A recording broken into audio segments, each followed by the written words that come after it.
Poema a la Virgen. Madre, eres ternura, eres una flor, blanca y preciosa, llena de amor.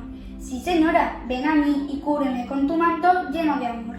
Hazme sentir tu protección y muéstrame el camino hacia mi buen Dios. Madre mía, de Gloria Fuertes. La Virgen sonríe muy bella, ya brotó el rosal, que bajó a la tierra para perfumar. La Virgen María canta nanas ya, y canta una estrella que supo bajar a Belén volando como un pastor más. 3 reyes llegaron, cesa de nevar, la luna le ha visto, cesa de llorar. Su llanto de nieve cuajó en el pinar. 1000 ángeles cantan, canción de cristal, que un clavel nació en un suave rosal.